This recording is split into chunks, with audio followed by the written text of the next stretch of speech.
Coming up in today's show, Harry Potter casts a spell over our reviews. We get blown away by Call of Duty on the Xbox 360. And meet the King of the Cosmos in We Love Katamari. Hello, I'm Sam Delaney, and this is Gamer TV Next Gen, the show that examines all areas of the gaming world with insight and analytical rigour. First up, a really loud game about shooting anyone that disagrees with you. Brilliant.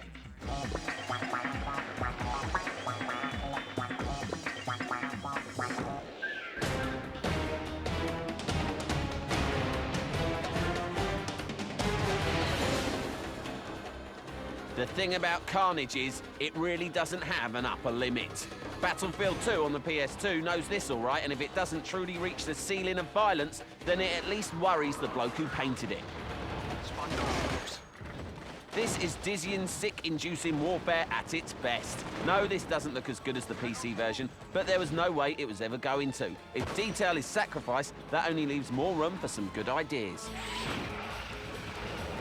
The first is the respawn function. You can't choose your respawn point like you can on the PC. Instead, you zoom to the nearest available soldier.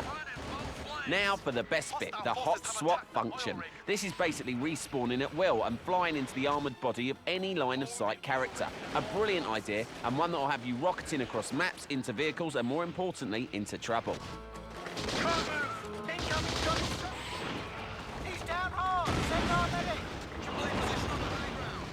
The other achievement of this PS2 version is the preservation of the quick change gameplay of the original. 1 minute you're in a tank, then in a chopper, then behind a mounted cannon, and so on until everyone is absolutely dead. Even if graphics unavoidably pale beside the PC version, they're still awfully good. The single-player missions are set in the distant lands of the former Soviet Union, and blimey, the weather is terrible. The only thing that enhances the atmosphere of doom more than driving rain and dark snowdrifts is the army of men trying to bayonet you.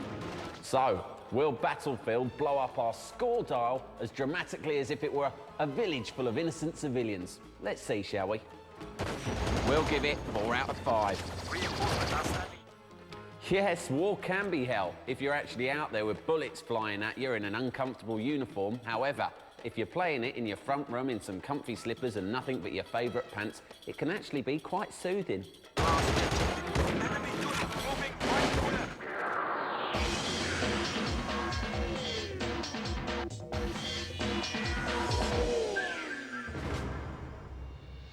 With the imminent release of the Xbox 360, the next-gen console war is really starting to heat up.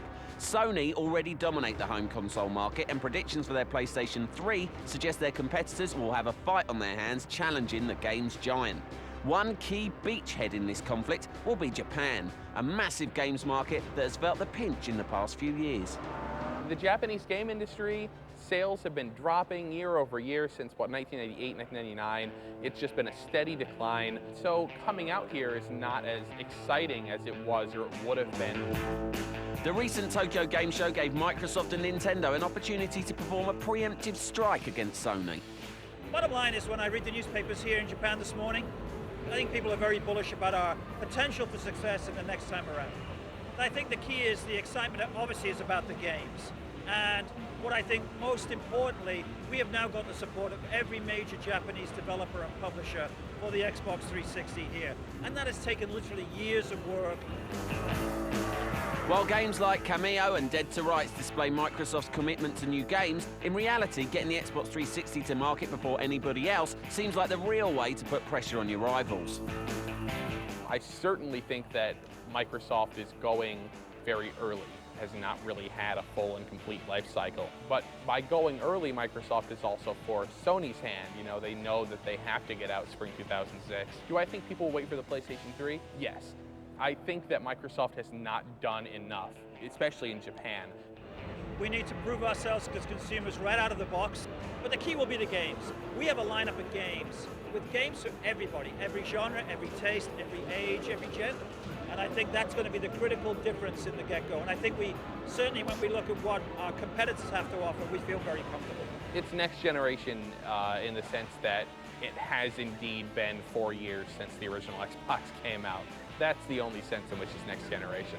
There's no major leap anymore. The leap from PS1 to PS2 was phenomenal, and Microsoft, I think, knows this. Nintendo have taken a different approach to next gen, introducing some of their trademark innovation to their new machine, the Revolution. I think it is realistic to say that it is a revolutionary controller design. This controller uses what we call a direct pointing device. It looks a bit like a television remote control and allows you simply point that device at the screen to track motion. So it's a very sophisticated device, and yet it looks simple. It's very approachable. I was shocked when I went into the room and there's what looks like TV remote controllers. I was quite shocked when I first looked at it. You can't go pick out one game at this show that's had as much impact as the announcement of this controller has. The buzz is palpable here, with everybody's talking to it. Did you see it? Did you see it? You know what it does? You always have to admire a company that is not afraid of trying to push the boundaries of where gaming is going, and I think they have a different strategy for us. We wish them well, but clearly we're going in different directions. There are a whole lot of people out there who are not playing games today, or are no longer playing games who once played games. And if we really want to expand the market, we've got to find a way to reach those consumers. And we think that one of the keys to that is to create an interface between the player and the machine that is approachable. The battle lines have been drawn and the troops prepared for combat, but only time will tell who will emerge victorious in this next-gen conflict. For a brief period of time, Microsoft will be the market leader in next-generation hardware because it will be the only one out there. The next-gen onslaught is, of course, almost upon us, at which point all of our lives will be over, but in a good way. Speaking of which, we've got some great next-gen stuff to give away later in the show, so stay tuned. Next up, we dish the dirt on the games industry. This is Spam Filter.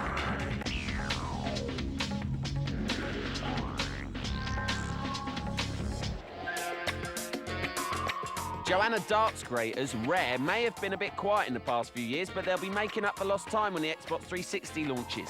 Microsoft confirmed this week that Rare are in fact working on 2 more next-gen titles for their new machine. With 360 launch titles Perfect Dark and Cameo already under their belts, the developers have certainly been keeping themselves busy. The new titles have been in development for 2 years, and Microsoft reckon they'll spill the beans on them next spring. Nintendo president Satoru Iwata has made it clear that their next-gen console, the Revolution, won't hit stores until after the PS3 debuts. Sony's effort is due for a global release in early next year. In a press conference, Satoru said, "I can only say that it's coming out during 2006, but it will be after the current fiscal year. We hope to make it a simultaneous worldwide release as much as it's possible." Listen up! Men on the beaches are counting on us to take out the coastal guns on those cliffs.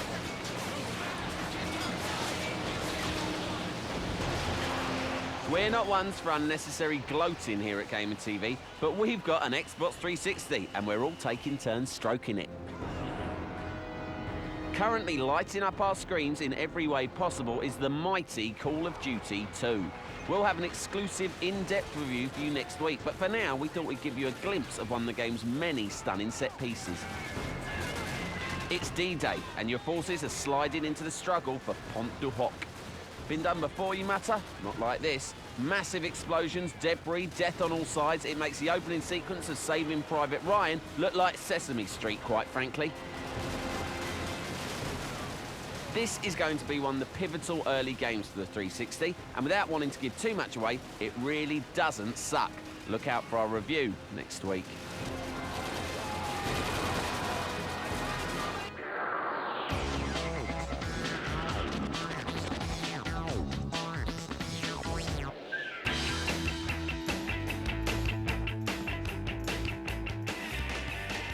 For many, Sonic the Hedgehog is the gaming equivalent of rock giant Status Quo.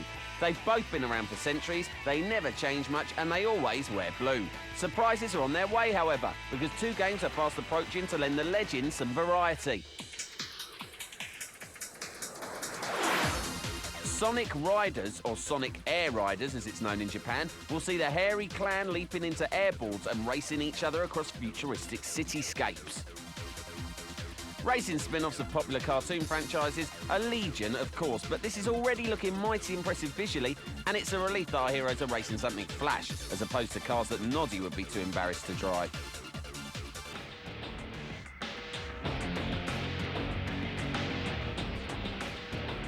Deviating even more from classic Sonic cuteness, Shadow the Hedgehog finally gets his own game. The darker Hog, who first appeared in Sonic Adventure 2, is one animal who solves his problems with guns and not rings, so expect aggravation as Shadow struggles for the secret of his own identity. Will the mystery ever be solved? Will Shadow survive the latest onslaught of high-tech villainy? Is he just Sonic with a different outfit? Well, definitely not that last one, as here's a shot of them together. 2 games to upset the apple cart then. Shadow's out at the end of this year and Sonic Riders is expected in 2006. One thing's for sure, you'll never stroke a hedgehog again. But you knew that already, right? Well, that's part 1 slipped down our welcoming and moist throats, but what has part 2 got lined up for us? I don't know, but I'll tell you this much. I want it all served up with some lemon and Tabasco.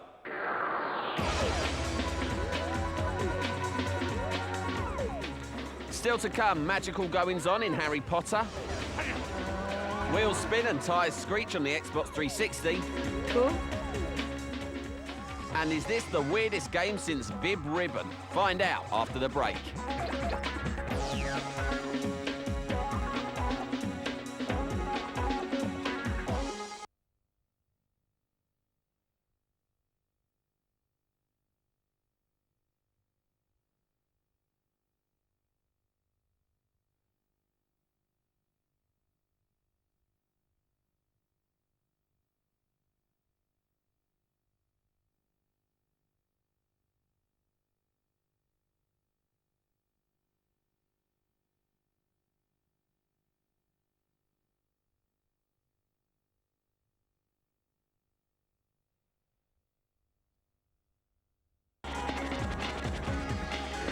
Welcome back to Gamer TV Next Gen. Now, we've all been thinking the same thing. What could possibly be left up J.K. Rowling's Wizard Sleeve?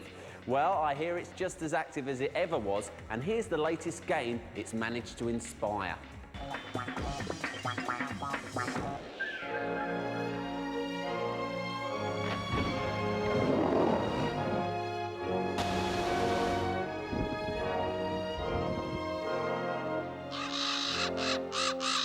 A game based on the fantastic antics of teenage wizards should never be dull. This is where you learn how to defend yourselves. Get to it! But with even the movies now buried under the steely colours of 80s car adverts, it seems that EA's game franchise is fast sinking into drab territory.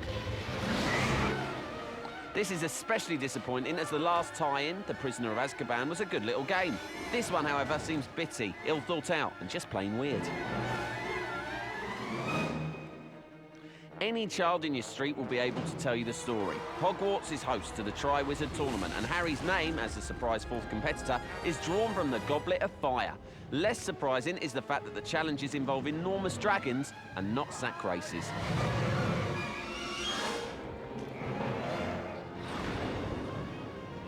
The action itself is obsessed with spell casting. Great, you say? Well, yeah. Unfortunately, so many of the spells end up a confusing mess of arcing light, and the overall effect is that we're dealing with 3 pimply Ghostbusters and not junior wizards. Main spells include the perennial levitation charm and the drawing charm, used to suck up the absolutely tiny rewards on offer. Raptor's spellbook! Wicked! Harry Potter. Never go near a public schoolboy who tells you he's got a magic wand. I learnt the hard way. Here's the score. We'll give it 2 out of 5. Wizardry wasn't taught at my school. Then again, my school's the sort of place that thought it was better education to have a mustachioed man in tight gym shorts beat you around on a crash mat twice a week. Plus, they knew that magic was made up and wrong. So, how likely is it that the sound is coming from something friendly? It's escaping! After it!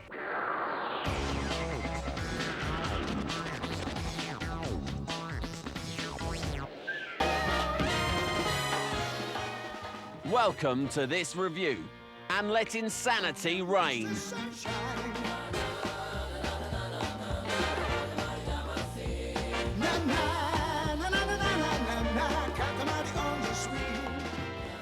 What you're looking at now is what you get if you lock a number of Japanese games designers in a room with a crate of cider and a DVD of Yellow Submarine.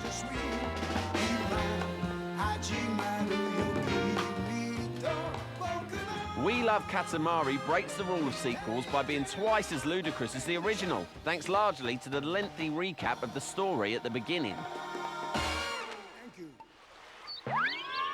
We'll go into plot, if we must. The Cosmic King, that's him, accidentally destroyed all the stars in the heavens and sought to replace them by rolling things up into a ball known as Katamari, and then shooting them into the sky.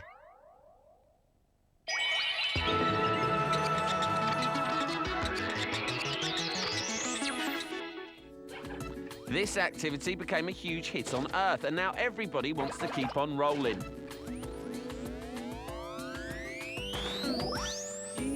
You play the King's son, known appropriately as the Prince, and once you've left a series of ludicrous menus known as the Select Meadow, you'll begin to roll through bedrooms, gardens, parks, and the bottom of lakes.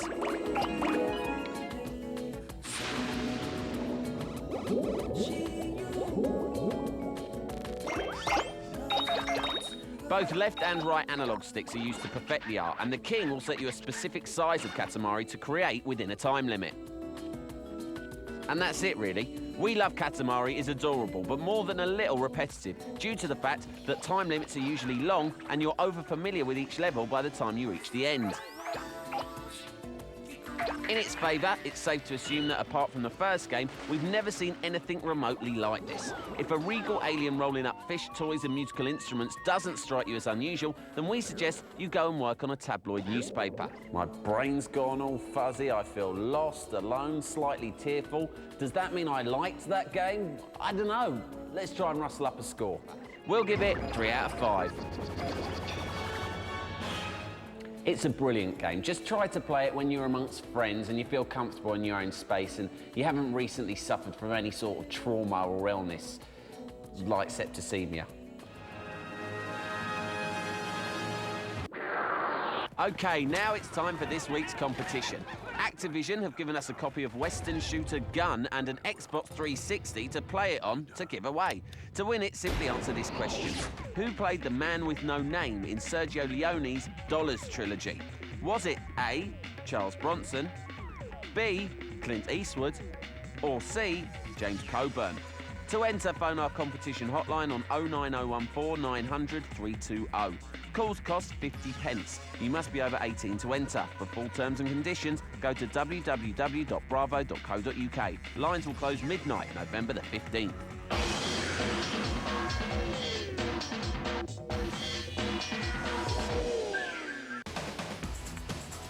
The next generation of games consoles offer incredible 3D high-definition graphics, Dolby surround sound, and a myriad of options for online play. Blitz Games are currently developing a next-generation zombie fest, Possession. But there was a time when gaming was a simpler affair. One of the company's founders has a serious personal interest in old-school gaming. Hi, I'm Philip Oliver. Together with my brother Andrew Oliver, we are the Oliver twins. We own and run Blitz Games.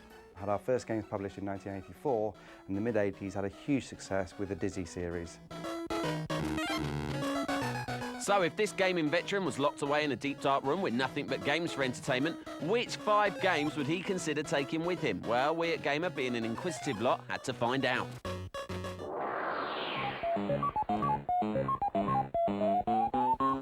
One of my favourite games has to be Pac-Man. Absolute classic. The original maze game, the original character game in fact, and back in those days to get a character game with so much gameplay was incredible. I mean, it took some ingenuity to get something so simple and yet so playable. It's the game that absolutely inspired us to get into the games industry, and that's probably the first arcade machine we ever played, and we are absolutely hooked.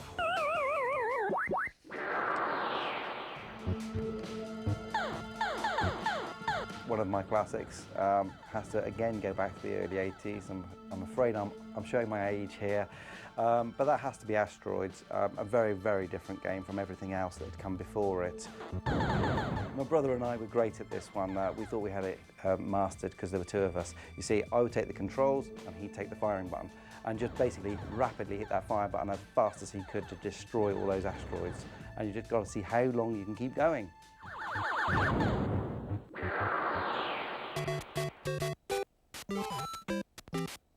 Another absolute revolutionary game was Super Mario Brothers on the 8-bit Nintendo.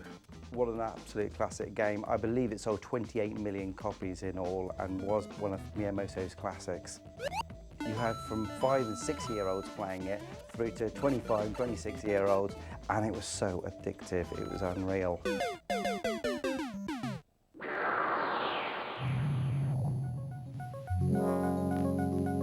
Another of my favourite games is Marble Madness.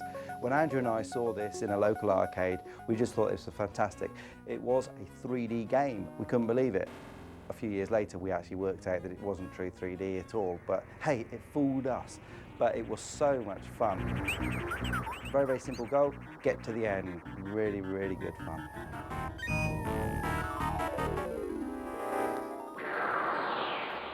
Treasure, 100 points. Okay, another classic has to be Gauntlet. I think one of the reasons why this game really appealed to me was the actual volume of enemies, cannon fodder if you like. Back in those days, in 8-bit machines, it was actually quite difficult to move many things around the screen. This game not only had a scrolling screen, which was pretty new at the time, but it also had a huge number of characters coming at you at any one time. All of a sudden, you could just be swamped by 30 of these grunts just coming at you, and you can just shoot back as fast as you can hit that fire button. Warrior is about to die. Oh. So, if you're going to lock me up in a dark room with only one game, what would it be? I guess Super Mario. Super Mario, the original classic platformer. It'd be a lot of fun just actually trying to find everything that was squeezed into that game.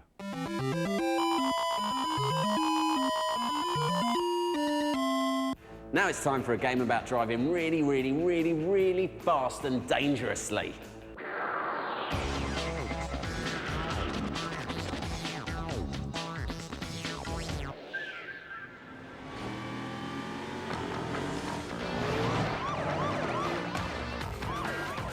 We recently gripped the steering wheel with the current gen versions of EA's forthcoming Speedfest, Need for Speed Most Wanted. What we've sampled so far has left us suitably impressed, but considerably more exciting is the prospect that their illicit street racer is also screeching towards the Xbox 360.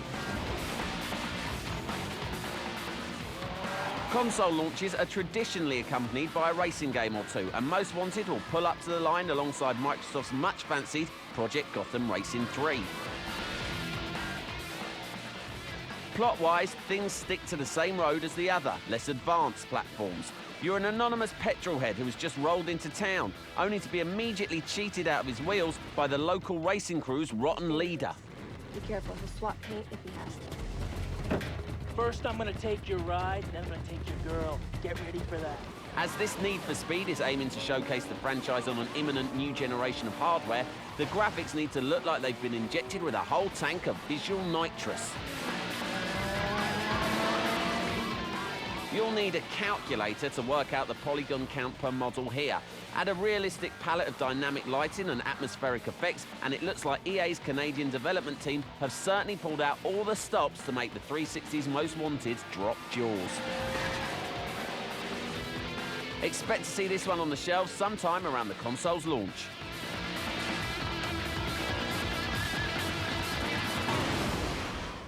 Well, I don't know about you lot, but my tank's nearly on empty. You could in fact call me an incomplete tanker, and numerous people have called me something very similar in the past. In any case, I'm going to leave you with more from Need for Speed and see you next time on Gamer TV Next Gen.